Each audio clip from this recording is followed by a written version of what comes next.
Hi viewers, ఒక మంచి విషయం మీతో షేర్ చేయాలని ఈరోజు అంశం ఏంటంటే, ఓ విద్యార్థి ఇది తెలుసుకో, ఓ విద్యార్థి ఇది తెలుసుకో.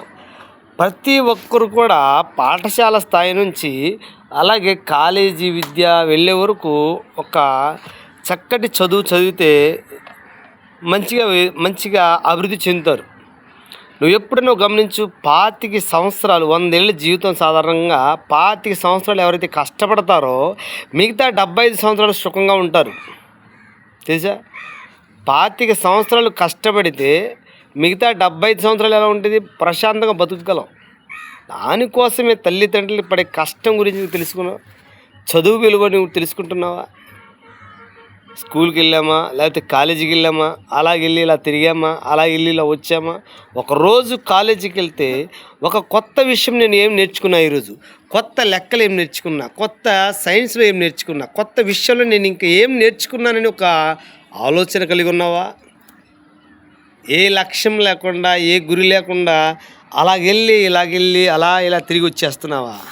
నీ జీవితాన్ని అలా ఇలా తిరిగితే నీకు మిగిలేది ఏమీ ఉండదన్నమాట. సినిమా తర్వాత ఇంకా సినిమా మిగిలింది, ఇంకో సినిమా. మీ అమ్మ నాన్న ఎంతో కష్టపడి నా కొడుకు చదవాలి, నా కూతురు చదవాలి, ఒక ఉన్నతమైన స్థానానికి వెళ్ళాలని వాళ్ళ రెక్కలు మొక్కలు చేసి ఎంతో కష్టపడి చదివించడానికి ప్రయత్నం చేస్తారు. మనం ఏం చేస్తాం తెలుసా? చదువు మీద కాన్సన్ట్రేషన్ చేయం.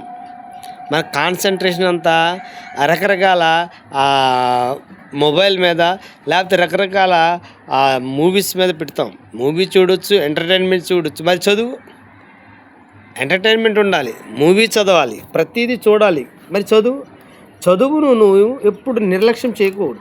చదువును నిర్లక్ష్యం చేసావంటే జీవితాంతం నువ్వు తట్టాబుట్ట చేసుకొని రకరకాల పనులు చేయాల్సి వస్తుంది అనమాట. మంచిగా చదివావంటే ఏదైనా మంచి వ్యాపారవేత్త అవ్వచ్చు, లేకపోతే గవర్నమెంట్ జాబ్ కొట్టవచ్చు, లేకపోతే ప్రైవేట్ సంస్థల్లో మంచి ఆపర్చునిటీస్ ఉన్నాయి.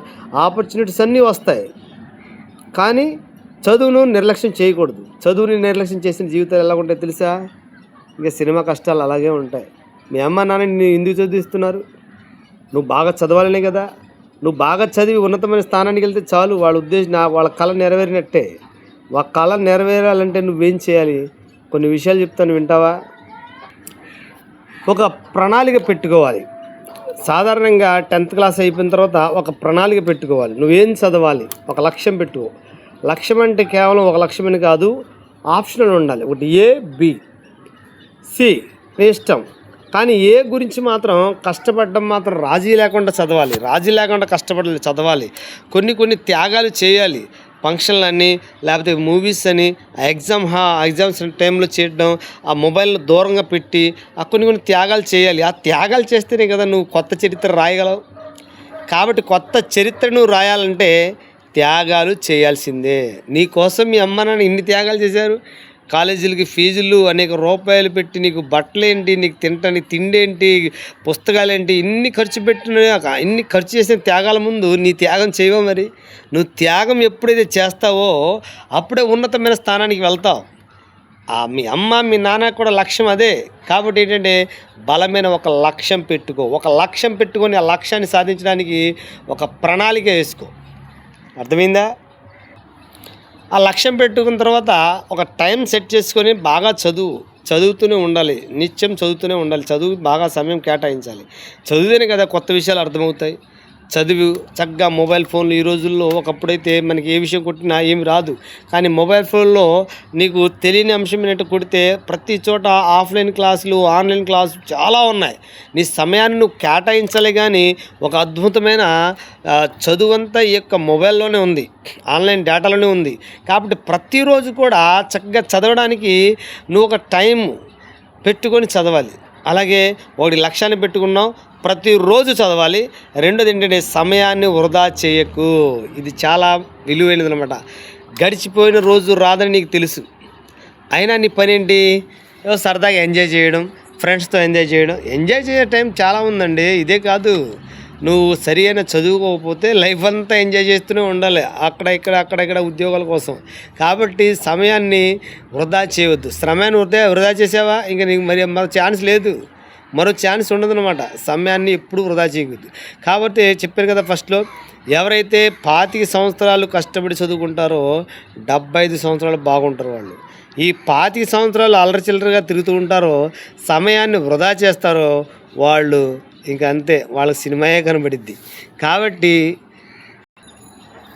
ఇంకో విషయం ఏంటంటే కొత్త విషయాలు నేర్చుకోవాలి, ఆలోచించి నిర్ణయాలు తీసుకోవాలి. కొత్త విషయాలు, ఈరోజు నాకు ఏ సబ్జెక్ట్ అర్థమైంది, ఇంకా నేను ఏ సబ్జెక్ట్ చదవాలి, ఇంకా ఈరోజు ఎటువంటి చదువులో ఏ విధంగా రీచ్ అయ్యాను, ఇంకా ఏ విధంగా ఆలోచించి మంచి ఆలోచన విధానం కలిగి నేను చదువుకోవాలని ఒక జ్ఞానంతో నువ్వు ఆలోచిస్తే ఉన్నతమైన స్థానం నీదే.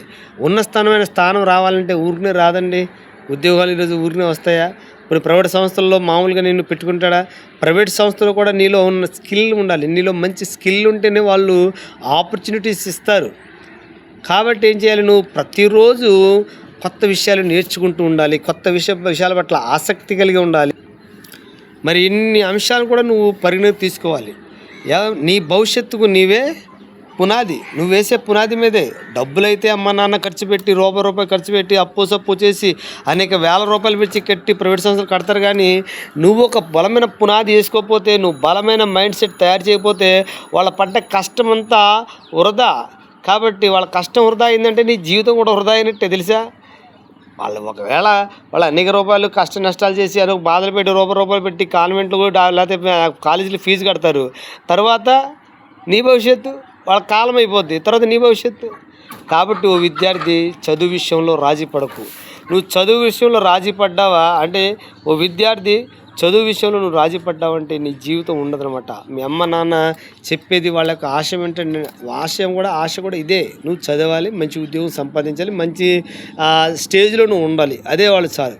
కాబట్టి don't waste your time, don't waste your father mother money, be careful.